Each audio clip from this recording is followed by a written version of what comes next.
आपको बता दें, दिल्ली के मुख्यमंत्री आवास में आम आदमी पार्टी की राज्यसभा सांसद स्वाति मालीवाल के साथ बदसलूकी केस में स्वाति मालीवाल ने बहुत बड़ा पर्दाफाश किया है। स्वाति मालीवाल ने आरोप लगाया कि उनके साथ मारपीट होती रही, वो चिल्लाती रही, लेकिन घर में मौजूद होने के बावजूद केजरीवाल उनकी मदद के लिए नहीं आए। स्वाति ने कहा कि विभव ने उन्हें जान से मारने की धमकी दी, बदनाम करने की धमकी भी दी, लेकिन मुख्यमंत्री निवास से कोई भी उनकी मदद के लिए नहीं आया।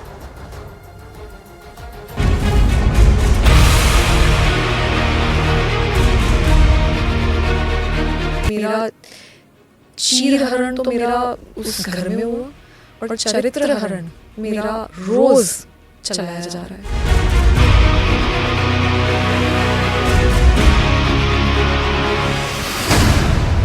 स्वाति मालीवाल बदसलूकी केस में सबसे बड़ा पर्दाफाश। उन्होंने मुझे 7-8 थप्पड़ पूरी जोर से मारे। मैं सोफे पे बैठी थी, वो सामने खड़े थे और वो मारे ही जा रहे थे।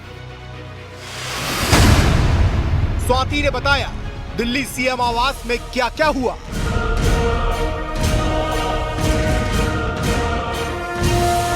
क्योंकि फैक्ट ये है कि मैं ड्राइंग रूम में थी, अरविंद जी घर पे थे और मुझे बहुत बुरी तरीके से पीटा गया। मैं चीख रही थी, चिल्ला रही थी, पर कोई आया नहीं। ये भी फैक्ट है कि आज तक इतना सब कुछ हो जाने के बावजूद मेरे पास अरविंद जी का कोई कॉल नहीं आया।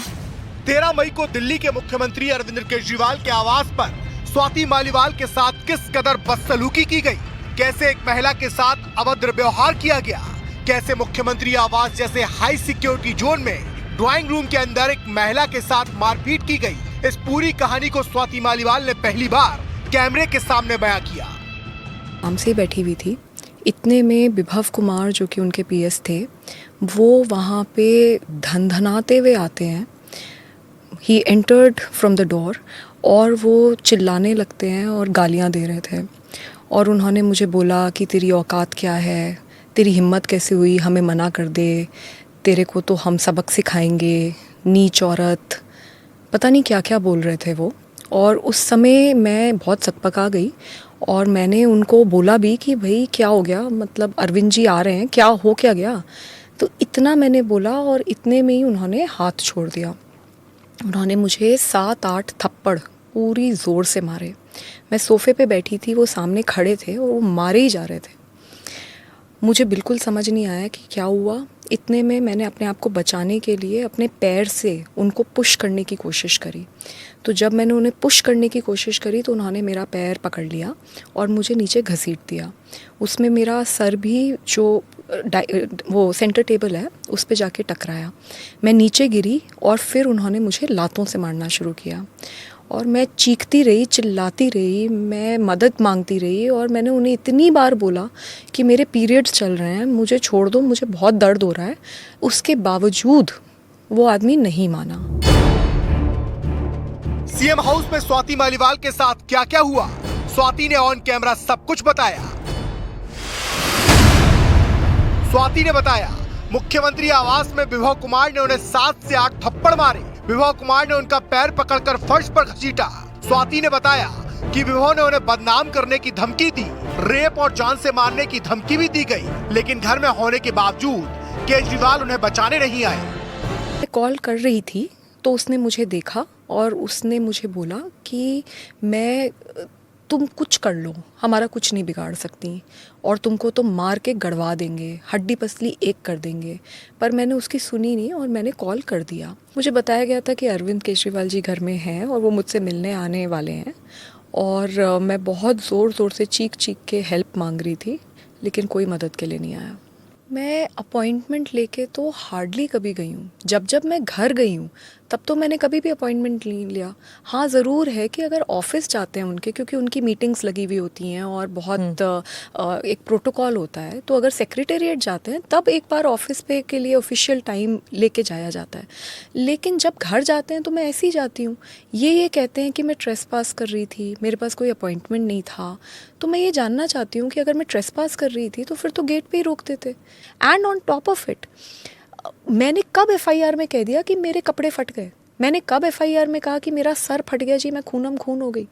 एग्जैक्टली जो मेरे साथ हुआ है वर्ड टू वर्ड बिल्कुल मैंने वही लिखा है। मैंने ना आगे लिखा ना पीछे लिखा। और मैं अगर गलत हूँ, मैं बिल्कुल तैयार हूँ। मेरा पॉलीग्राफ टेस्ट मैं चाहती हूँ कि पुलिस करे, उससे सब क्लियर हो जाएगा।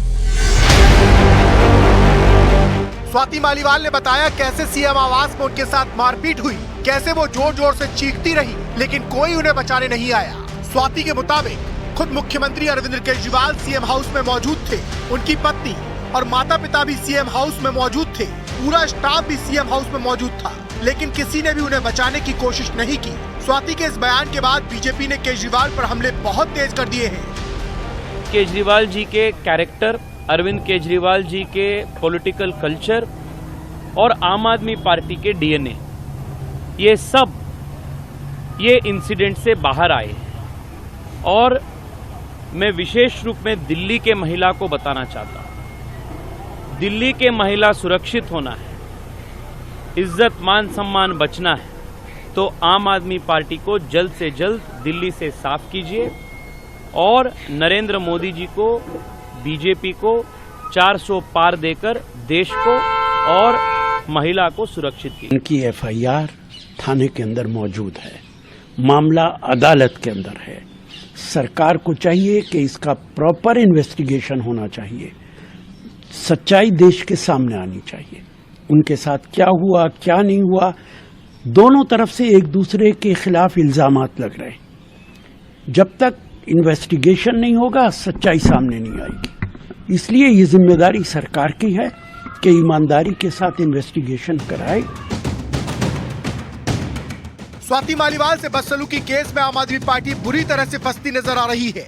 ऑन कैमरा स्वाति मालीवाल ने जो गंभीर आरोप आम आदमी पार्टी पर लगाए हैं, केजरीवाल उन सभी आरोपों पर चुप्पी साधे बैठे हैं, जिसके बाद स्वाति के सब्र का बांध टूटता जा रहा है। हालांकि स्वाति ने भी क्लियर कर दिया है कि कितना भी दबाव डाला जाए अब वो किसी के दबाव में नहीं आएंगी और न ही राज्यसभा की सदस्यता से इस्तीफा देंगी।